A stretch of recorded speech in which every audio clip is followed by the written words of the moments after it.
సిటీలో ప్రాపర్టీ కోసం అన్ని రౌండ్‌లు చూసాక చివరికి మీకు సెట్ అయ్యే ఇండివిడ్యువల్ హౌస్ ఇది కావచ్చు. గుంటూరు కొరటపాడు 4థ్ లైన్‌లో సిటీ మధ్యలో, అది కూడా బ్యాంక్ ఆక్షన్‌లో వచ్చేసింది. ఈ స్థలంలో పెట్టే ఒక్క రూపాయి కూడా ఫ్యూచర్‌లో లక్షల రూపాయల రిటర్న్స్ ఇస్తుంది. మీరు ఈ ప్రాపర్టీ డీటెయిల్స్ మిస్ అవ్వకండి. లొకేషన్ గుంటూరు కొరటపాడు 4థ్ లైన్‌లో ఉన్నటువంటి ఈ ప్రాపర్టీ మొత్తం మనకి ఓల్డ్ బిల్డింగ్ 331 స్క్వేర్ యార్డ్స్‌లో రావడం జరిగింది. North facing property. Special notes మరొకటి గుర్తుంచుకోండి, ఈ ప్రాపర్టీ ఉత్తరము పడమర మూలల్లో రోడ్డు సోలో ఉండటం వల్ల ఇది వాస్తు ప్రకారంగానే పెద్దలు చెప్పిన విధంగా చాలా మంచి సూచనగా చెబుతున్నారు.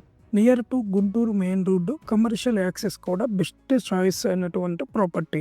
ఈ ప్రాపర్టీ ఆప్షన్ రిజర్వ్ ప్రైస్ చూసుకున్నట్లయితే 1,11,00,000 రూపాయల నుంచి రిజర్వ్ ప్రైస్ అనేది స్టార్ట్ అవడం జరుగుతుంది. ఈ ప్రాపర్టీ పూర్తిగా మేము వెరిఫై చేసి మీ ముందుకు తీసుకొస్తున్నాం. కంప్లీట్ డాక్యుమెంట్స్, క్లియర్ టైటిల్ మరియు బ్యాంక్ ఆప్షన్ డీటెయిల్స్ అన్ని మా దగ్గర ఉన్నాయి. ఇది ఎందుకు బెస్ట్ ఇన్వెస్ట్మెంట్ అంటే గుంటూరు సిటీ మధ్యలో ఉండటం, rare north facing independent house. ఈ ప్రాపర్టీ ఎక్స్టెంట్ చూసుకున్నట్లయితే 330 గజాలు రావడం ఓల్డ్ బిల్డింగ్ హౌస్, బలమైన కన్స్ట్రక్షన్ మరియు ఫ్యూచర్ అవైలబిలిటీలో ఉండడం జరిగింది. ఈ property option date, bank details కావాలంటే స్క్రీన్ మీద ఉన్న ఈ నంబర్ కి ఇప్పుడే కాల్ చేయండి. మీరు చూస్తున్నది Shiva properties, bank option properties, flats, independent houses. మీరేదైనా వెతుకుతున్నా మేము మీకు సరైన దాన్ని కనెక్ట్ చేస్తాం. సబ్స్క్రైబ్ చేయండి మరిన్ని బెస్ట్ డీల్స్ కోసం. Thank you for this video.